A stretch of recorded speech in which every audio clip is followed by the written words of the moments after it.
Candy, I'm going to steal Ben for a second because, you know, Ben recommended Scott. And when Ben recommends somebody, I just do it. Did I make a good decision? Be careful. Don't fall, Ben. If you fall, that's the end. You can never recover from a fall. You can make the greatest speech ever, but if you fall, my predecessor taught me that.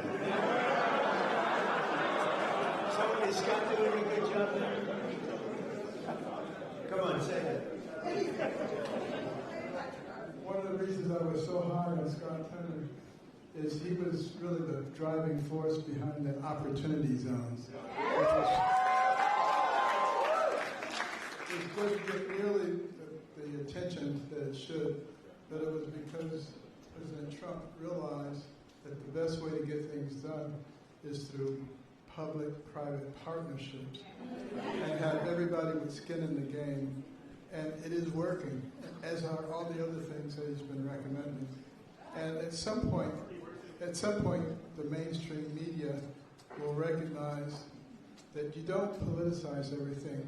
You open your eyes and your ears, and you look and you see what works, and you deal with that. But the best thing about Scott, he's got a lot of energy. You know, I'm an old man now. I'll be 75 on my next birthday. I'm not like President Trump. He just goes forever. No one else is like that.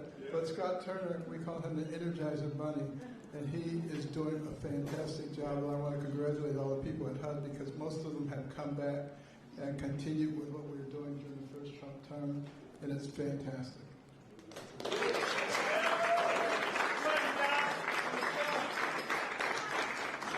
Well, just very briefly, thank you, Mr. President. We are so grateful for your leadership and for your heart for America. And Dr. Carson, who is a tremendous just leader, servant leader, and been a great mentor to me. And, you know, I never thought that I would see the day where I'm standing between the president and Dr. Ben Carson. That's pretty cool. Yeah. And so I just want to say to everyone that's here, you know, as we celebrate this special day in not only Black history, but American history, this year that we've been here, you know, under President Trump, the Lord has been so gracious to us. He's been faithful, and the president has been a tremendous leader in his work ethic, his heart for people. And when he says America first, he really does mean America first. And to be able to stand on the shoulders of Dr. Ben Carson and for the president to trust Dr. Carson at his word is truly humbling for me. And so to stand now as the servant leader and the secretary of HUD, I'm grateful to the Lord. I'm grateful to the president and Dr. Carson. And I promise you we will continue to do good work and to make not just housing affordable and everybody achieve the American dream, but really to bring transformation. And so that those that are in our country who depend on subsidies and this, that, and the other will get off of that and live a life of self-sustainability. God bless you.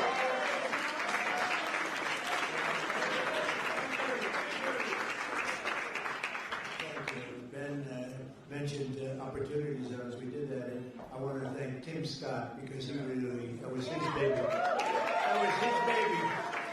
And he did a great job with it. We appreciate it. And again, Candy, thank you very much for being here. Special woman. Ben's getting the Presidential Medal of Freedom. That's the biggest, it's the highest award you can have outside of the Congressional Medal of Honor. But it's better because, you know, a lot of people get the Congressional Medal of Honor, they're not around. You get them, they're not around. Whereas we don't have to go that far, generally speaking. But it's the highest award, civilian. And then you have the matching is the Congressional Medal of Honor, both tremendous. So Ben, I'll be seeing you back here pretty soon. I think you're going to get the award. You'll probably fill up this room. I said, we'll do it in the Oval Office. He said, sir, it's not big enough. I said, so we're going to do it right here, okay? All right. I'd like to also send senior counsel to the Assistant Attorney General. He's a fantastic man. He's been my friend for a long time, Leo Terrell. There's no better. We have time, right? Do we have time? Yes? Anybody have to go? Like, come on up here, Leo. This guy, he says it like it is. I like it.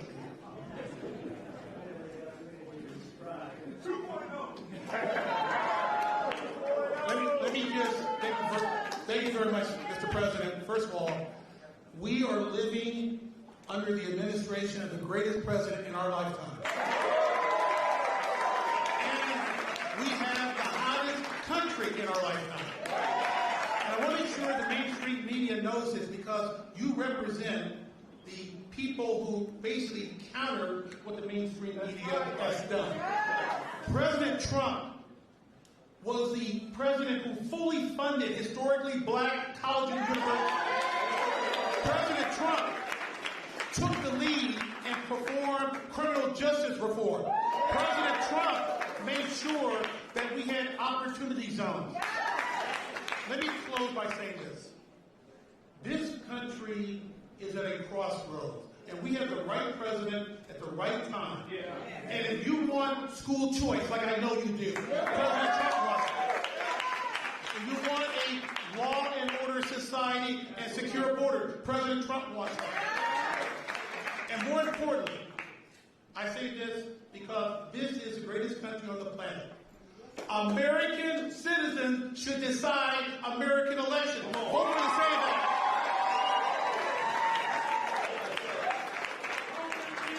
Leo 2.0.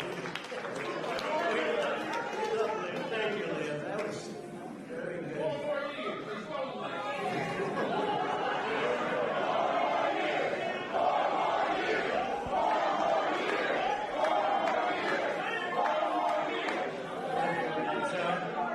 He's a special guy. I watched him on Sean Hannity a long time ago. He used to be a Democrat, you know. Leo was a Democrat. That's a long time ago, right? Can you imagine you were a Democrat? I can't imagine. You can see him with Leo 2.0 up in the hat. We love him. He's a great man. General Counsel for the Department of War, Earl Matthews. That's a big deal. Thank you, Earl. I see Johnny over there with a great book. How's the book doing? Good? What a great person you are. Great book. White House Pardon Czar.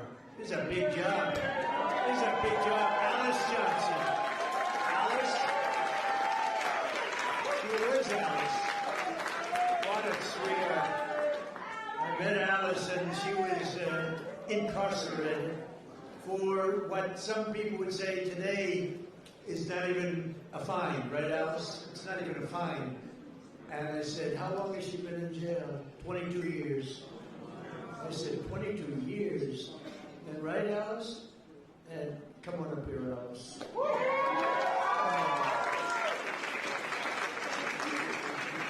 I said, 22 years, and she was on a phone call. This was over a phone call. I know about fake phone calls too, Alice. They tried to get me in a fake phone call. But Alice was in jail for like 22 years. I said, how many years does she have left? 28. I said, 28 years left. And I said, and I mean, she admitted she made a little mistake, but it was not the kind of a mistake that you serve 50 years in jail for. Like maybe a couple of months, maybe less than that. And I said, this is the most unfair. And then when I met her, I fell in love.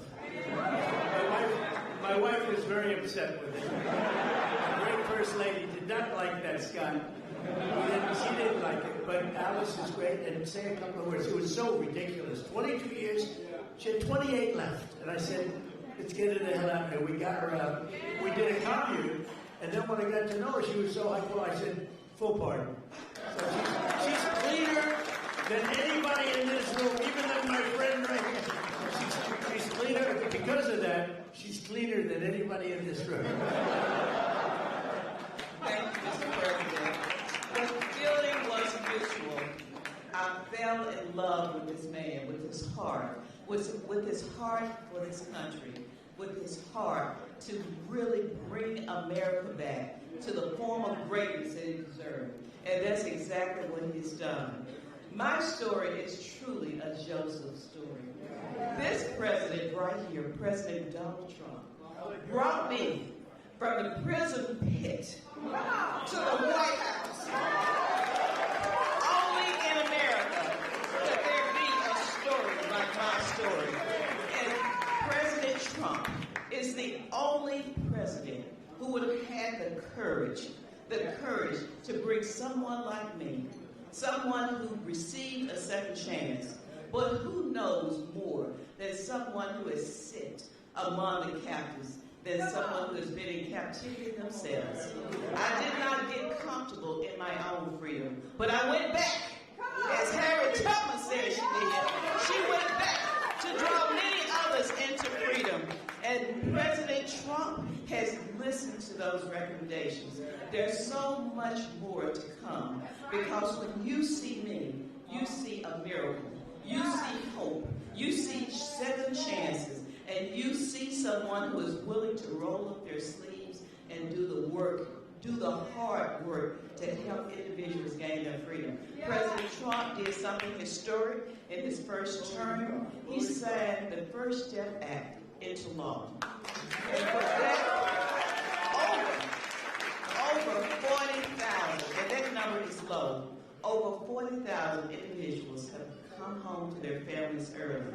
And you know, many of those were Black Americans who had no hope. This president right here, as you look out upon this sea of Black Americans, this president hears you. This president cares for you. Don't let anyone tell you that this president right here, Donald Trump, is not for Black America. Because he is. I'm standing here today as a testament to how he feels about Black Americans. There has never been a position like this. I don't know if there ever will be before.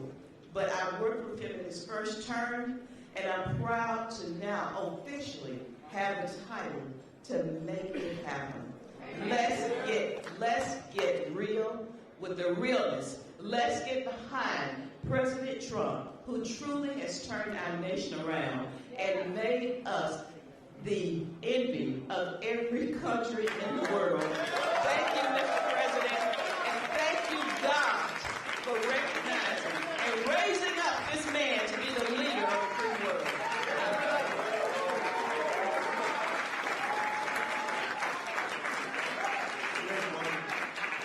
You know, when I was looking for a pardon person, like a pardon czar, they gave me somebody from Harvard, somebody from Yale, somebody from Princeton, somebody from Penn, somebody from Stanford.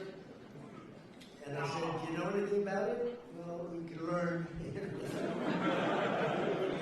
When I met Alice, I said, she's better than these people. And she's done a fantastic job. You know, I said to Alice, I said, so I'm looking for people like you to let out. How many people are there like you? She said, many. I said, many? In jail. Think of it, 22 years she was in jail, and she had 28 years to go on a phone call. You admit you did a little something wrong, right? But it was like, okay. It wasn't 50 years. Even if you said 6 months, today it would be probably nothing. But even if you said some little time, but I said, I'm looking for other people like you. How many are there? Many. Then I was worried. I said, well, maybe she's going to say everybody should be let out. And we're not going to leave her out. I said, so Alice, are there people that shouldn't be? You met a lot of people, right? Are there people that shouldn't be let out? Absolutely. Then I'm talking about. Because there's some bad ones in there too, right? But you are fantastic, and you've been great and so respected all over the country, all over the world in a sense. You've become a very big story. Thank you very much, Alice. I appreciate it. We have Lynn Pat. Lynn, thank you. And Kelly Mitchell. Thank you, Kelly. Thank you. Please, Kelly. Thank you, Kelly. And we have Dr. Alveda King. Thank you, darling. Thank you. You've been with me from day one, right? From day one, she's been there. She's been fighting for me, and I fight for her. I don't have to do too much fighting for her. She takes care of herself. Thank you. Thank you. We can say Merry Christmas and thank you. Thank you for all that support for years, right? Even before Alice, a long time, years before Alice, right? Thank you, darling. Corinne Rankin, thank you very much. Thank you very much. Thank you, Corinne. And Deontay Johnson.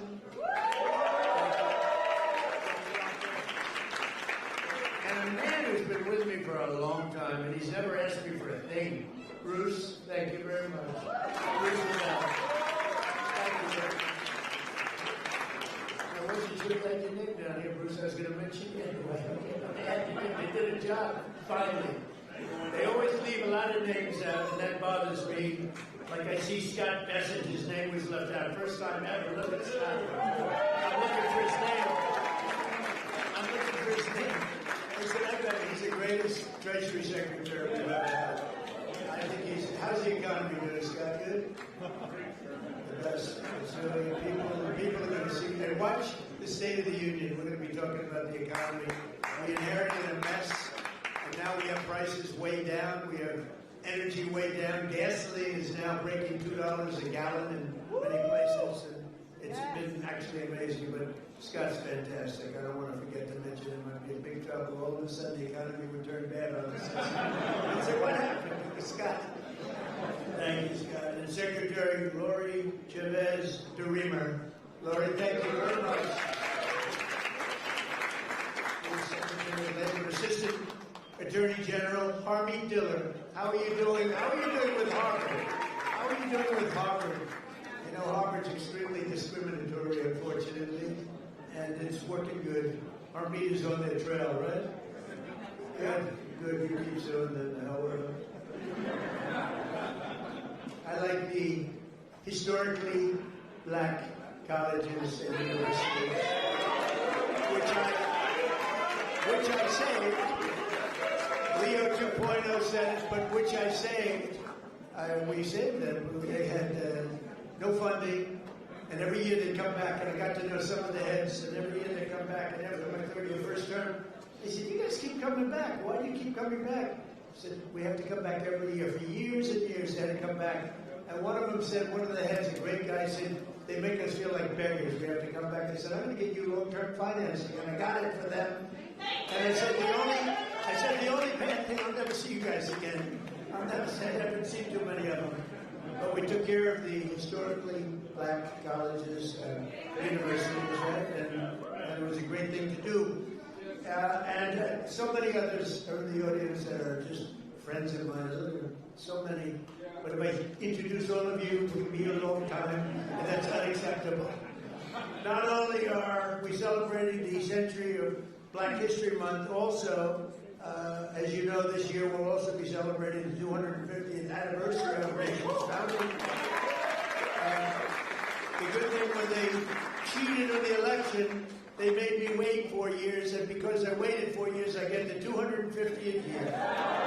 I get the Olympics, which I was the one that got it, and I get the World Cup. So I got the World Cup, and I said, you know, it's too bad before all this nonsense took place. I said, it's too bad. I got the World Cup to come here. Johnny, another Johnny, we got the World Cup. It was fantastic. The head of it, one of the great people. And I said, the only bad part is I won't be in office because my 4 years will be up. This would have been the more traditional route. And then they cheated on the election. And I said, now we won by someone. We won by millions of votes, but they cheated. It was during a COVID period. And we did it again, and we made it too big to rig. Too big to rig. And by doing that, I ended up getting the Olympics. I ended up being responsible for both of them. And we're going to have a great year, but we're going to have a great 3 years. We're going to have hopefully we're going to have a great century. Because that's all. We'll get it started. But as we honor America's 250, and I can't say that I got the 250. I tried doing that a couple of times, Bruce. I said, I got the Olympics, I got the World Cup, and I got the 250th year. They said, you didn't do that. I said, you're right about that. I didn't do that. We happened to be here at the right time. That's all that was. But we thank God for the strength and courage and grit and devotion of black Americans who have helped make America the most powerful country in the history of the world. We now have.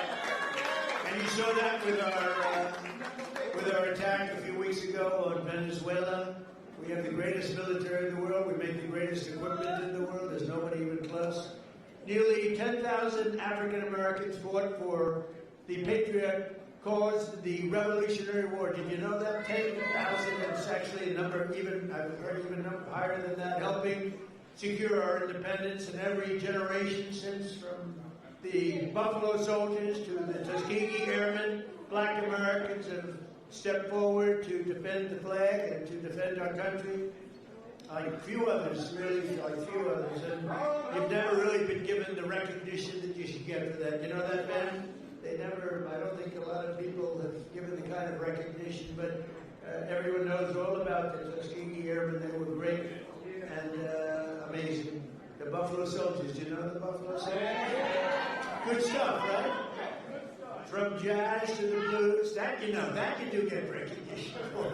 Jazz to blues, from rock and roll to rap, black artists like Chuck Berry, Muddy Waters. How about Nicki Minaj? Do we love that? I love Nicki Minaj. She was here a couple of weeks ago. She's so beautiful. Her skin's so beautiful. I said, she's so beautiful. Her nails were like that long. I said, Nikki, are they real? She didn't want to get into that. But she was so beautiful and so great. And she gets it. And more importantly, she gets it.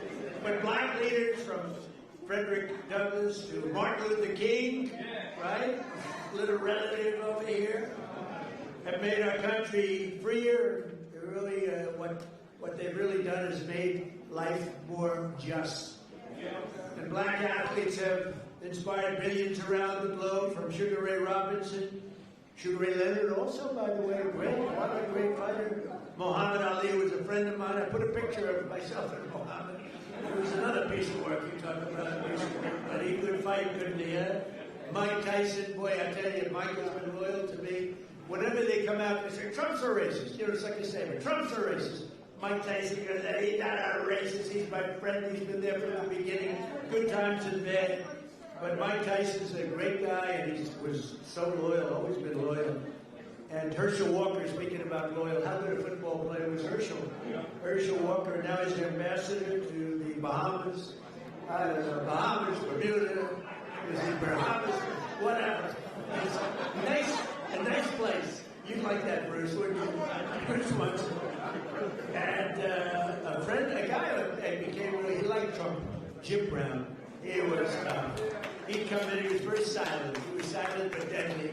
He'd come in and he'd look at people, and if he didn't like him, he'd just look at me and he'd go, no good. He'd rip the heart out. I would say there can't be a greater football player than Jim Brown. By the way, Lawrence Taylor, great friend. The great Lawrence Taylor, the greatest defensive player probably in the history of football. He's a great friend of mine. And, but I'm longer off the tee than him. You know what? Because I take the club back further. He takes the club back this far, and he hits it 200 yards. When you can do that, you're strong. He is a great guy, I'll tell you that. And all of this is a part of the legacy that we celebrate on July 4th, 2026, because Black History Month is really all about American history. And this is a big year. This is a big year for you. During my first term, I was honored to deliver unprecedented victories for Black Americans and all Americans, frankly. But Black Americans, I single-handedly secured record long-term funding for. I told you, the historically Black colleges and universities. I created nearly 9,000 opportunity zones with our great secretary. And also, I think we have to do, as I said before, Tim Scott really he came to me with that idea, and we put it into use, right, Scott? And I signed historic criminal justice reform into law. We got criminal justice reform. Just so you know, for 30 years, you, more than any other group of people, has been trying to get criminal justice reform, and they couldn't do it. And a group of people came to my office, and they asked me to do it. They couldn't get it. They needed 5 conservative, votes in the Senate, and conservative was 5 conservative white votes in the Senate.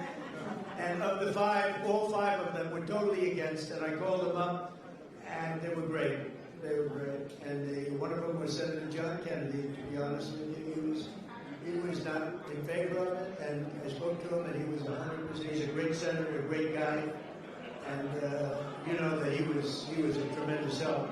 So we got criminal justice reform done and approved, and nobody thought it could be done. And it's no wonder that in 2024 we won more African American votes than any Republican presidential candidate in history. And just over 1 year ago, we had a dead country. We were a dead country. Scott just said it. We were dead as a doornail. We had an idiot as our president. We had a man that was not a president. Number one, he didn't win the election. He was not a president. Yeah, right. He was a real beauty, wasn't he?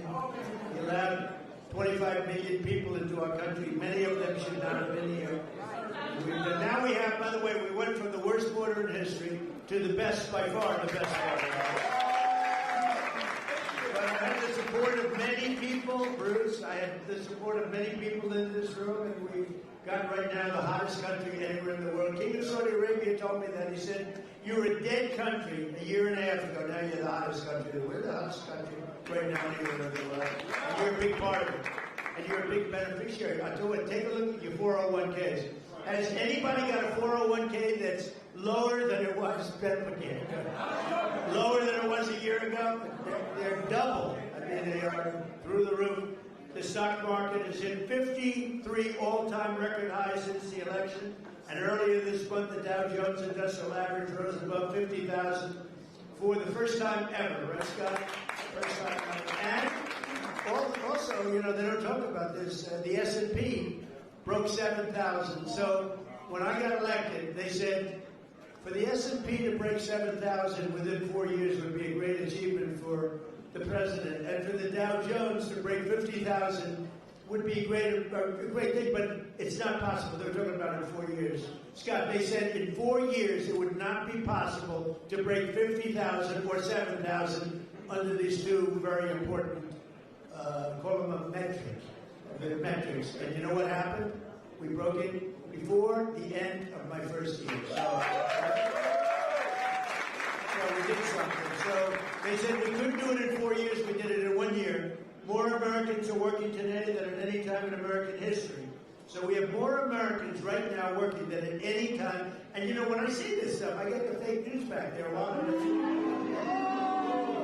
Thank you. Sometimes we have to be very careful because they actually know it's not pretty, Leo. We have to get Leo in the DOJ involved. But think of that, Leo, think of that. More Americans are working today than any time in history. And since I took office, African-American employment has increased by 182,000, the highest jobs. 182,000.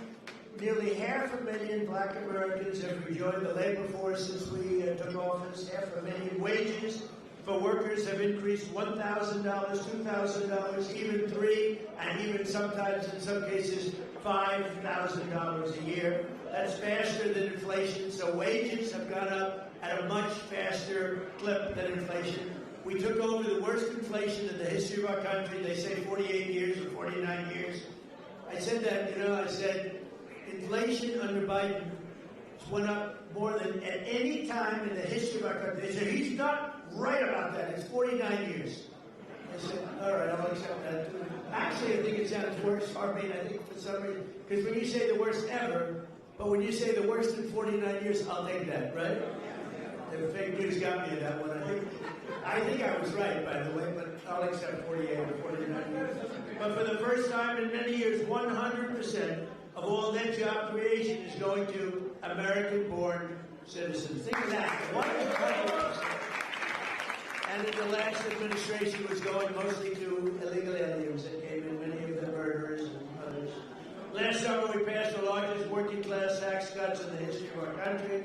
That includes no tax on tips, no tax on overtime, no tax on Social Security for our great seniors. And you're going to see that. You know, it just kicked in on January 1st. you're going to see tremendous results, and they're already seeing it. And I think we're going to have GDPs, we're going to have numbers that nobody's ever seen before. So joining us this afternoon, and really somebody that is fantastic. And Nana Bradford, in 2019, Nana and her husband opened an incredibly successful coffee shop in Arkansas named Hebrews 11:1. That's an interesting name. No one thinks that the no tax on tips matters. Well, it does matter. It matters a lot to Annetta. And she was able to grow her business just in a short period of time and hired more employees. And she's making a fortune. I'd like you to give some of the people in that room some of that money, Annetta. She's bringing it up. Annetta, come in. Arnetta, come. Where are you? Arnetta, come on up here, Arnetta.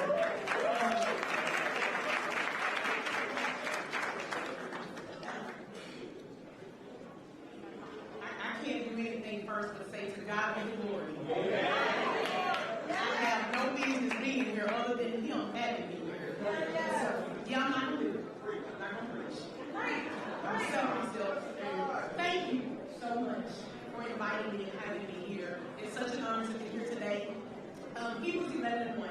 People ask me all the time, why did I even open a business? Why did I even call it Hebrews 11:1? Hebrews 11:1 is my very favorite scripture. Now faith is the substance of things hoped for and the evidence of things not seen.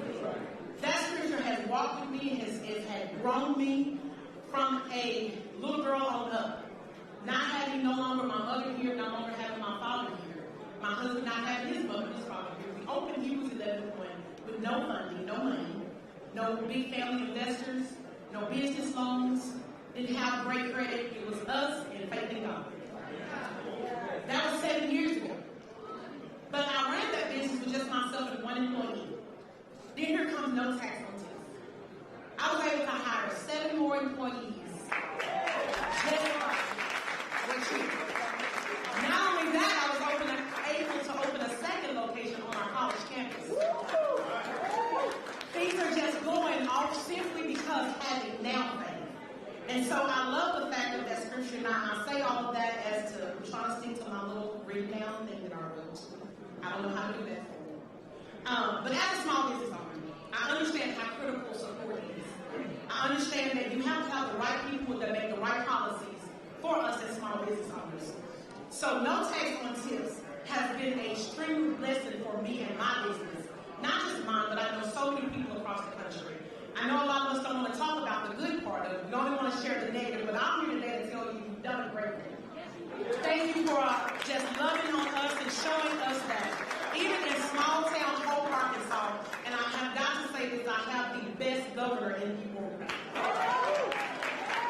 don't only just call Sarah my friend, I call her my sister. And so that's why I am here today to just tell you that no tax on tips has been an amazing blessing for me. President Trump has been an amazing blessing for me. And at the end of the day, Jesus has been an amazing blessing for me. I love you guys and thank you so much. I am a youth pastor, but I will not preach on today. I love y'all. Thank you so much.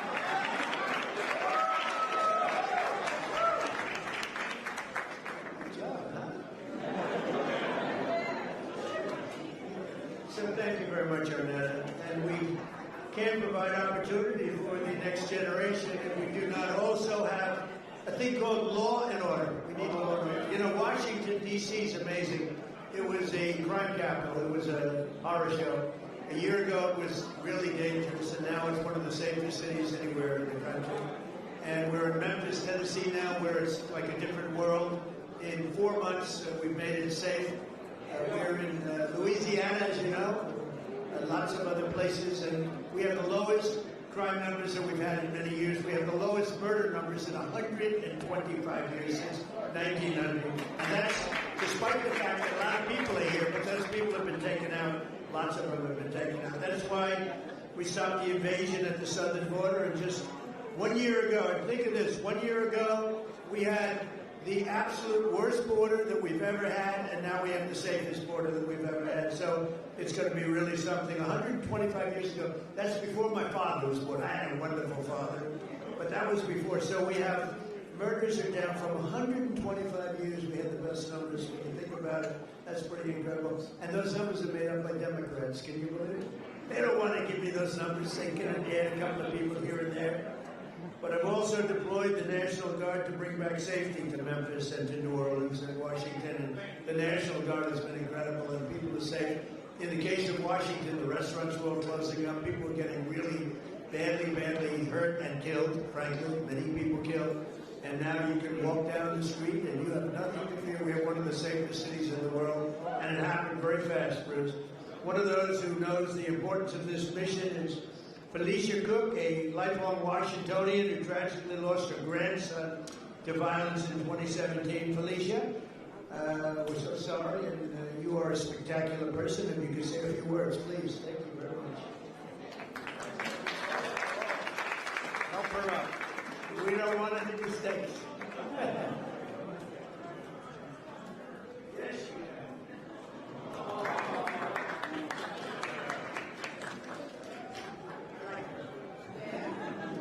I like him too. One thing I like about him, he keeps it real, just like Grandma. I appreciate that because I can trust him. He tells exactly how he feels and what he wants. Thank God for this president. I am filled, my cup runneth over.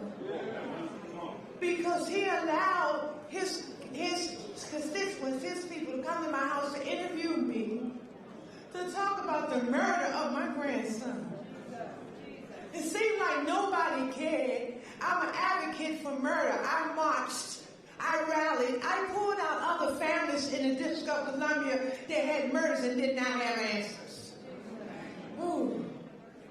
We marched and we rallied, and nobody heard me, Democrats. Get mad at me. Until this Republican sent his constituents, his people out there to interview me in my home. Have you ever heard of a thing? Then they invited me twice before Congress to testify for the beautiful bill that's going to change crime in the district. If you kill somebody, okay, you take a life, you do life. Just that simple. If you do a harsh crime, you do harsh crime. Just that simple.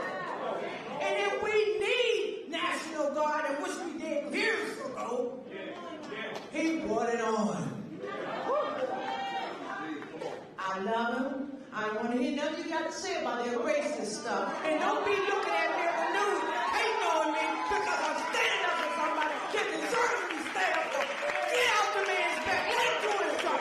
He's doing the right thing. Back him up. And Grandma said it.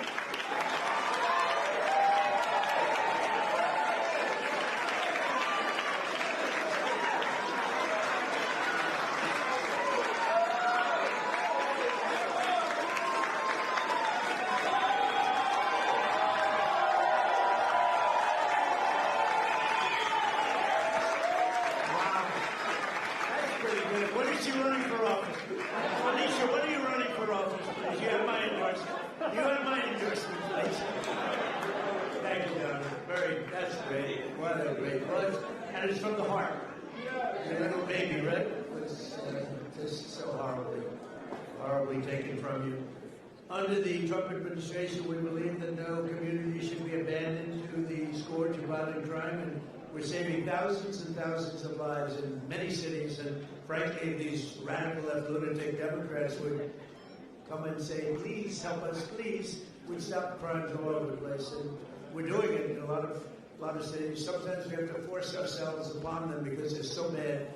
And I don't even think they realize what's happening to their cities and their towns. But every town that we go in, every city that we go in, like Washington, Felicia, you feel much safer now. Totally safe. You can walk to a restaurant. The restaurants are all closing now. You can't get a restaurant. And the bad news is you can't get into a restaurant. But it's a great thing to see what's happening in Washington. It's a hot place, and hopefully people will be coming in record numbers. I know we need a little help. You need help in Atlanta. You're right, Atlanta. We could take care of Atlanta. I'll tell you what, you ought to get them to call me. We could take care of Atlanta so fast.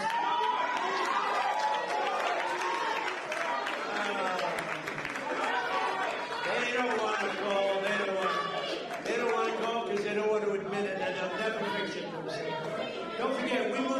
No, we don't just go in and, be tough guys. We move people out. We take career criminals and we get them out and we bring them back to the country from where they came. And think of it, 90% of the crime is caused by 2% of the people. So when you get the criminals out, you solve a lot of problems. Another way that we're fulfilling our duty to the next generation is the single biggest thing that's happened having to do with schools and education. It's called school choice and our great, big, beautiful bill. Our beautiful bill, which really covers 4 years. We put it all together. That's why we call it the great, big, beautiful bill. This will help millions of African-American children and ensure that no child is condemned to a failing government or a horrible school. And we have a person here who's fantastic on this subject. Greta, would you please come up? Please, Greta, come on up. And our beautiful daughter.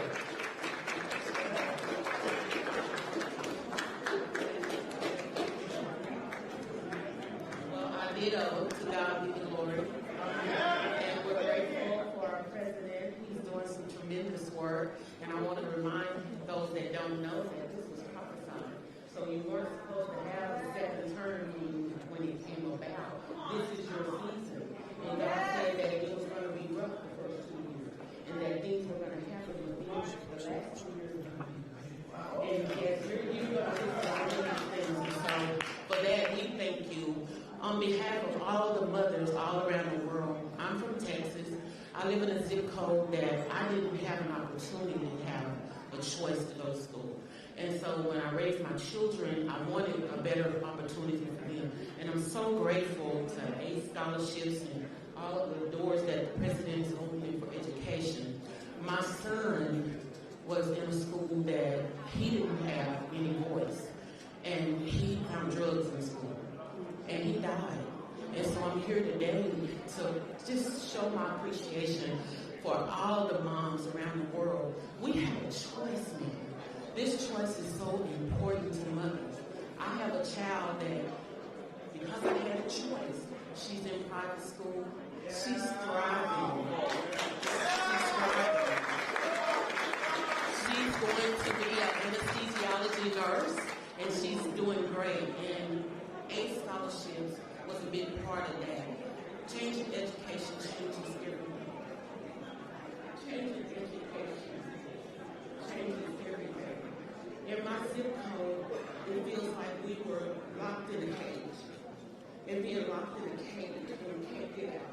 And because of all of the things that we're doing for education, now we can get out and soar. Our children can have a chance to be prosperous, just like other children. And I think this is a great opportunity. So on behalf of all the mothers all around the world, I stand here and give you the promise while you can still give them. Thank you. I appreciate it.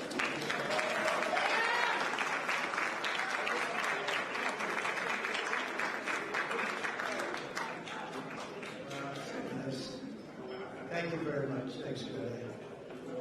So, we're calling it in, and I just want to say this is an honor to be here. We celebrate Black History Month. We honor the memory of those who came before us by continuing their legacy and fighting for an America that's really an America that's safe and strong and prosperous. We now have a country that's bigger, better, greater than ever before. I want to thank all my secretaries and all of the people that came here. Our military leaders are here. We have a lot of people that are here, and I want to thank you all. But this is a very special group of people. So happy Black History Month, happy Black History Year, and happy Black History Century. Thank you all. Thank you, Bruce. Thank you. Thank you very much, everybody.